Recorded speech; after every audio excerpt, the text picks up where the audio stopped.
کہ جو حکم نبی پاک صلی اللہ علیہ وسلم تمہیں دیں اور پھر تم نہ مانو، یہ تو بہت بڑی بے ادبی ہو جائے گی، یہ تو توہین ہو جائے گی۔ اس پر اللہ تعالیٰ فرماتے ہیں اس کام سے بچو، ان تصیبہم فتنۃ لا نفرق بین احد من رسول، کہ ہم کسی نبی کے درمیان فرق نہیں کرتے یہودیوں اور عیسائیوں کی طرح۔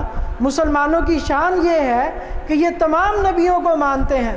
عیسائی عیسیٰ علیہ السلام کو نہیں مانتے، نبی پاک یہودی جو ہیں وہ عیسیٰ علیہ السلام کو نہیں مانتے اور نبی پاک صلی اللہ علیہ وسلم کو نہیں مانتے، عیسائی جو ہیں وہ نبی پاک صلی اللہ علیہ وسلم کو نہیں مانتے، لیکن ہم آدم علیہ السلام سے لے کر محمد الرسول اللہ صلی اللہ علیہ وسلم تک تمام انبیاء کو مانتے ہیں۔ تو یہ صحیح بخاری میں روایت۔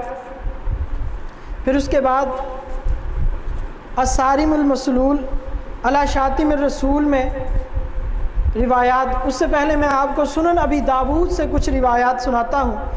امام ابو داؤد رحمۃ اللہ علیہ نے ایک باب قائم کیا، باب الحکم فی من سب النبی صلی اللہ علیہ وسلم، کہ اس شخص کا کیا حکم ہے جو نبی پاک صلی اللہ علیہ وسلم کو برا کہے۔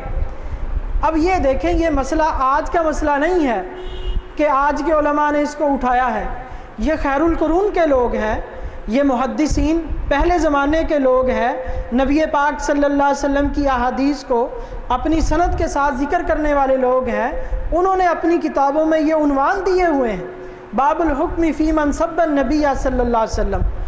اس پر انہوں نے 3 حدیثیں نقل کی ہیں۔ ایک حدیث حضرت اکرمہ وہ فرماتے ہیں قال حدثنا ابن عباس رضی اللہ تعالیٰ عنہ، کہ ہم سے بیان کیا عبداللہ بن عباس نے، ان عام کانت رہ ام ولد تشتم النبی صلی اللہ علیہ وسلم، کہ ایک نابینا صحابی تھے، وہ رسول پاک صلی اللہ علیہ وسلم کے صحابی تھے، ان کی ایک باندی تھی، وہ کیا کرتی تھی، نبی پاک صلی اللہ علیہ وسلم کی شان اقدس میں برا بلا کہتی تھی۔ تو وہ کہتے ہیں فینہاہا فلا تنتہی، صحابی ان کو سمجھاتے تھے کہ باز آؤ، وہ باز نہیں آتی تھی، ان کو ڈانٹتے، وہ ڈانٹ کا اثر نہ لیتی۔ ایک دن کیا ہوا، کہتے ہیں فلما کانت ذات لیلۃ، ایک رات جعلت تقع فی النبی صلی اللہ علیہ وسلم، وہ نبی پاک صلی اللہ علیہ وسلم کے بارے میں کچھ بولنا شروع ہوئی اور برا بلا کہنے لگی۔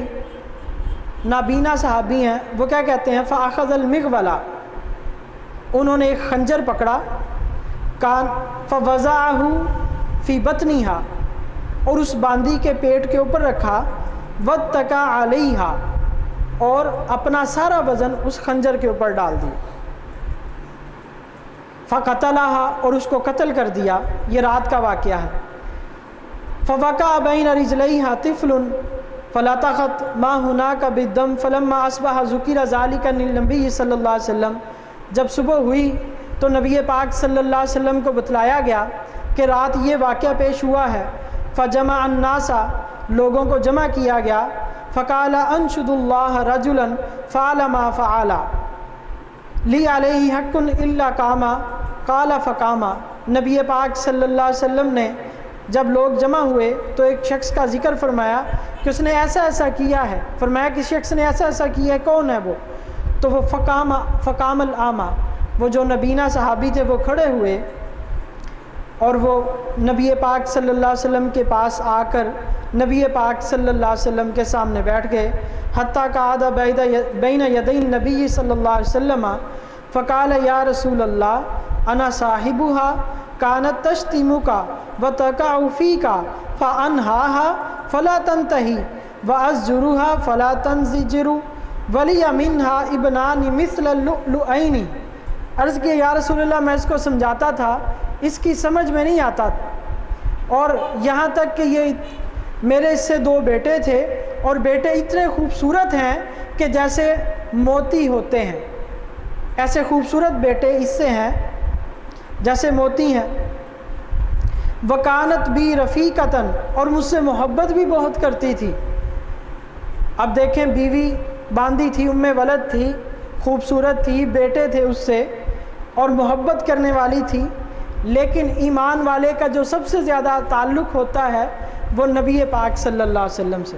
نبی پاک صلی اللہ علیہ وسلم نے ارشاد فرمایا لا یؤمن احدکم حتی اکون احب الیہ من والدہ وولدہ والناس اجمعین، تم میں سے کوئی شخص اس وقت تک مومن نہیں ہو سکتا جب تک کہ تمام کائنات سے میری محبت غالب نہ آ جائے، اولاد سے، والدین سے، ہر چیز سے زیادہ میں اس کو محبوب نہ ہو جاؤں۔ تو صحابہ کی یہی مثال ہے۔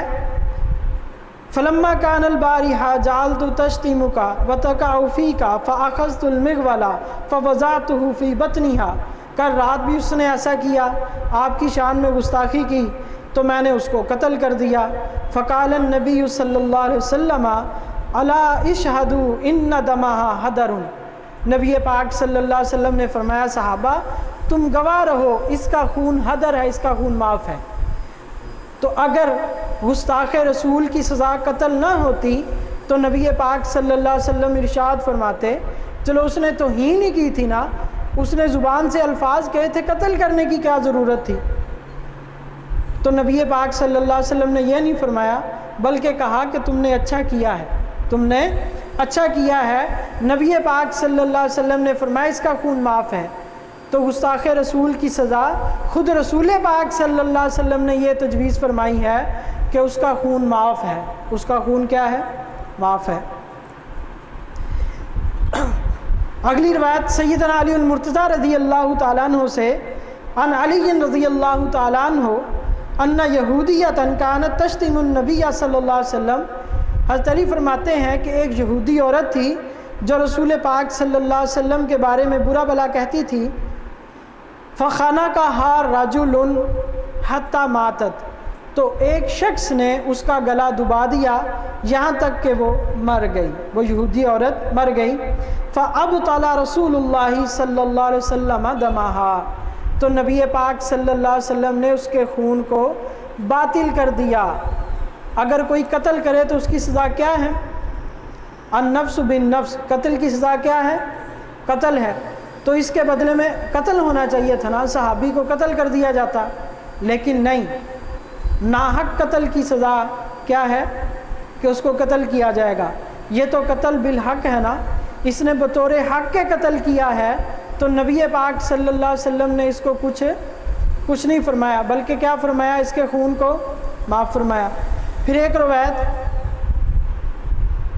حضرت ابو برزہ رضی اللہ تعالیٰ عنہ فرماتے ہیں کنت عند ابی بکر رضی اللہ تعالیٰ عنہ، وہ فرماتے ہیں ابو برزہ کہ میں سیدنا صدیق اکبر رضی اللہ عنہ کے پاس تھا، فتغیظ علی رجل فاشتد علیہ، کہ صدیق اکبر رضی اللہ تعالیٰ عنہ کو ایک شخص پر غصہ آیا اور غصے میں اس کو کچھ بولنے لگے۔ فقلت تأذن لی یا خلیفۃ رسول اللہ صلی اللہ علیہ وسلم اضرب عنقہ، ایک شخص نے جب دیکھا کہ صدیق اکبر رضی اللہ تعالیٰ عنہ اتنے سخت ناراض ہیں تو عرض کیا اللہ کے رسول کے خلیفہ آپ مجھے اجازت دیں میں اس کو قتل کر دوں۔ قال فاذهبت کلمتی غضبہ، میری یہ بات انہوں نے سنی تو ان کا غصہ ٹھنڈا ہو گیا۔